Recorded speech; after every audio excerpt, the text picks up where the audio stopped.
नमस्कार। Good news Bharat के YouTube channel में आप सभी दर्शकों का स्वागत है। मैं हूं संजीव कुमार शर्मा और आइए देखते हैं आजमगढ़ की कुछ खबरें फटाफट अंदाज में।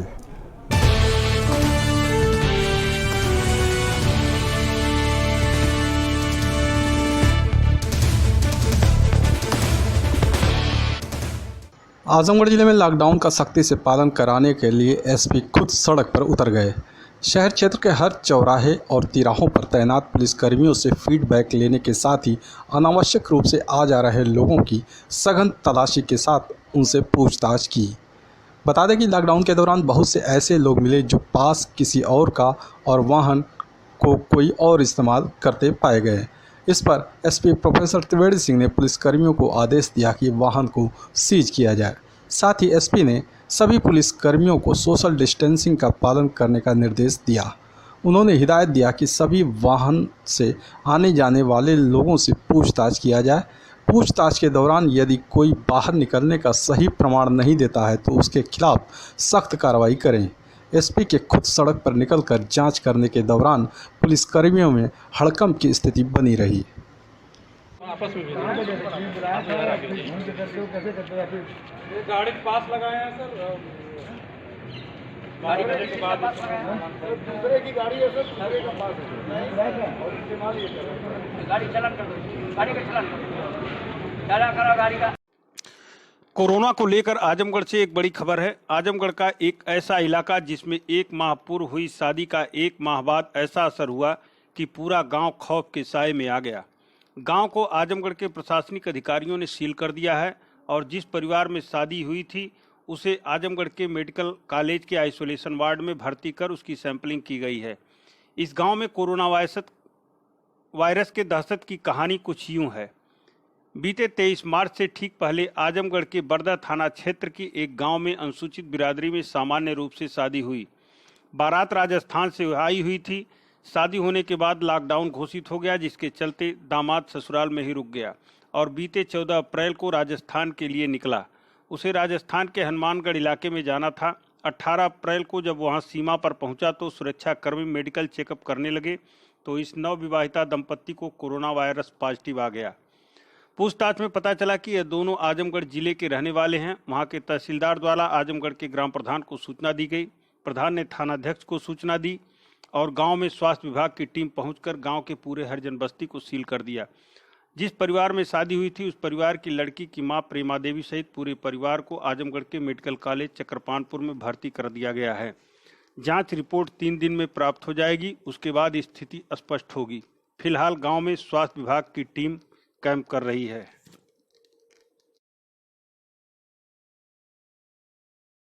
आजमगढ़ जिलाधिकारी नागेंद्र प्रसाद सिंह व पुलिस अधीक्षक प्रोफेसर त्रिवेदी सिंह की अध्यक्षता में कलेक्ट्रेट सभागार में मुस्लिम समुदाय के धर्मगुरुओं और प्रतिनिधियों के साथ बैठक संपन्न हुई। बैठक में जिलाधिकारी ने धर्मगुरुओं से कहा कि रमजान के महीने में सोशल डिस्टेंसिंग का पालन करें और अपने मोहल्लों में नई पीढ़ी के युवाओं को कोरोना के प्रति जागरूक करें एवं उन्हें बताएं कि इस समय पतंगबाजी फालतू इधर उधर न घूमें, सोशल डिस्टेंसिंग बनाए रखें। इसी के साथ ही मोहल्लों में जो अच्छे लड़के हैं उनका चयन कर कोरोना वॉलेंटियर बनाएं। इसी के साथ ही जिलाधिकारी ने अपर जिलाधिकारी प्रशासन को निर्देशित करते हुए कहा कि मुस्लिम बाहुल्य क्षेत्रों में रमजान के महीने में ठेले वालों को अंडे व खजूर की दुकान लगाने के लिए कार्य योजना बनाकर अनुमति प्रदान करें। यह भी सुनिश्चित कराएं कि ठेले वाले मास्क लगाए रहें एवं सोशल डिस्टेंसिंग का पालन करें। आजमगढ़ जिले के अजमतगढ़ ब्लॉक के टेकन गाढ़ा गांव स्थित उचित दर विक्रेता के खिलाफ कार्रवाई करते हुए दुकान को निलंबित कर एफआईआर दर्ज करने और गिरफ्तारी का आदेश डीएम ने दिया है। बता दें कि लॉकडाउन के दौरान जिला प्रशासन की सख्ती के बावजूद कोटेदार अपनी हरकतों से बाज नहीं आ रहे हैं। जिलाधिकारी नागेंद्र प्रसाद सिंह ने बताया कि अजमतगढ़ ब्लॉक के टेकन गाढ़ा गाँव में नियुक्त नोडल अधिकारी ने कोटेदार द्वारा राशन की कालाबाजारी करने की शिकायत की है। इसको संज्ञान में लेते हुए कोटेदार विद्या देवी के कोटे की दुकान को निलंबित करते हुए उनके खिलाफ एफआईआर दर्ज करने का आदेश दिया गया है। साथ ही जो भी दोषी हैं उनकी गिरफ्तारी के लिए संबंधित थानाध्यक्ष को आदेश दिया गया है। अनियमितताओं संबंधित जो भी रिपोर्ट आती है कंट्रोल रूम में, उस पर उसी दिन प्रभावी रूप से कार्रवाई की जा रही है। इसी क्रम में एक नोडल अधिकारी ग्राम विकास अधिकारी ने अजमतगढ़ ब्लॉक से हमें बताया कि टेकन गाढ़ा के उचित दर विक्रेता द्वारा कालाबाजारी की गई है, क्योंकि जो स्टॉक से और वितरण का मिलान किया गया उसमें जितने क्विंटल वहाँ पर होना चाहिए था उसमें से काफ़ी मात्रा में कमी पाई गई। तो उनको 3/7 इसी एक्ट में कार्रवाई की गई। श्रीमती विद्या देवी जो उचित दर विक्रेता हैं, उनकी दुकान निलंबित करते हुए इनके विरुद्ध FIR दर्ज करके और जो भी वितरण में जिम्मेदार है कालाबाजारी में उसका गिरफ्तारी के आदेश संबंधित थानाध्यक्ष को दिए गए हैं। लॉकडाउन के दौरान जिला प्रशासन साफ सफाई पर विशेष ध्यान दे रही है। ग्रामीण क्षेत्रों के बाजारों से लेकर शहर क्षेत्र के मुख्य बाजारों को सैनिटाइज किया जा रहा है। इसी कड़ी में शहर क्षेत्र के मातवरगंज चौक, पुरानी कोतवाली, आसिफगंज, तकिया, पहाड़पुर एरिया के सड़क किनारे दोनों तरफ दुकानों को नगर पालिका के सफाई कर्मचारी सैनिटाइज करते देखे गए। बता दें कि कोरोना संक्रमण से बचाव के लिए जिला प्रशासन वृहद पैमाने पर कार्यालयों के साथ ही जिले के मुख्य बाजारों को सैनिटाइज करा रहा है ताकि कोरोना के संक्रमण को रोका जा सके।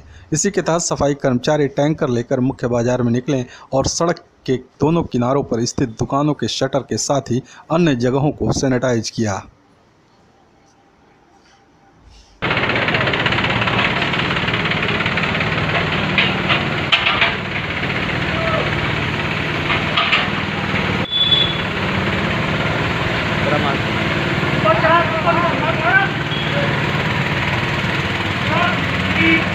आजमगढ़ जिलाधिकारी नागेंद्र प्रसाद सिंह ने बताया कि गोवंश को साल भर खाने के लिए भूसा रखने के लिए खाली पड़े सरकारी भवन को भूसा बैंक के रूप में उपयोग किया जाएगा।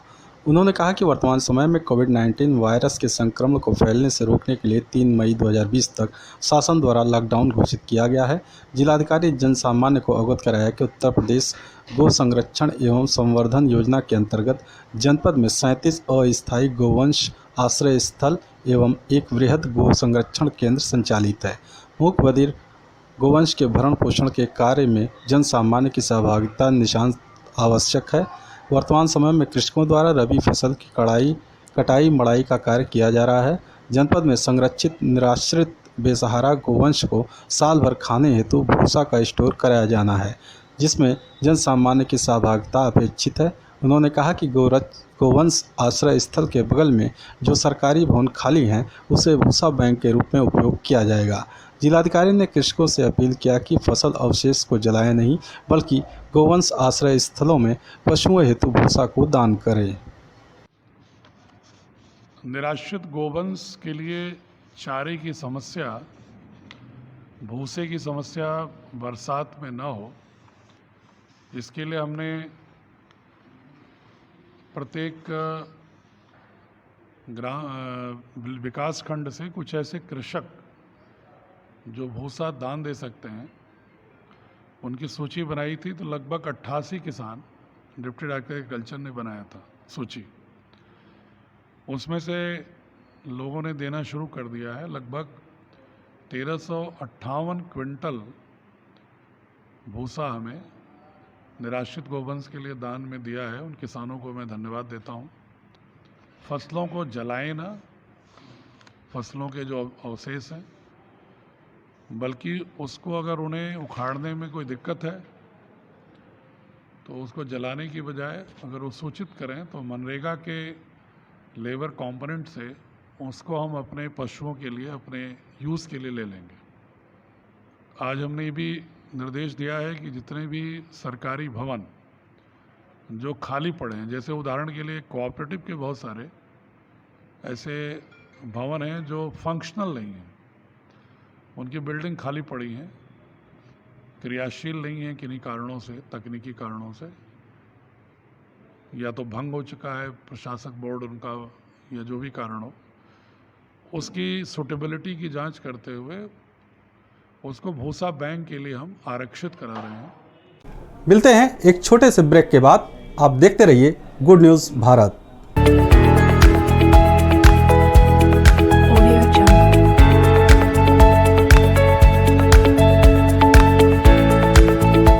ब्रेक के बाद एक बार फिर आपका स्वागत है। आइए देखते हैं आजमगढ़ की खबरें फटाफट अंदाज में। आजमगढ़ जिले में लॉकडाउन के अनुपालन में जिले के विभिन्न क्षेत्रों में ड्यूटी कर रहे पुलिसकर्मियों का चिकित्सकों की टीम ने थर्मल स्क्रीनिंग किया। पुलिस लाइन में पहले दिन हुए 52 लोगों के परीक्षण में सभी सेहतमंद निकले। पुलिस अधीक्षक प्रोफेसर त्रिवेणी सिंह ने बताया कि सीएमओ डॉक्टर ए.के. मिश्र से बात की, जिसके बाद उनकी जांच की जा सकी। लॉकडाउन का पालन कराने के लिए ड्यूटी पर लगे 52 पुलिसकर्मियों की पहले दिन थर्मल स्कैनिंग कराई गई। किसी भी पुलिसकर्मी में कोरोना वायरस का लक्षण नहीं मिला। स्क्रीनिंग के दौरान शारीरिक दूरी का भी पालन किया गया।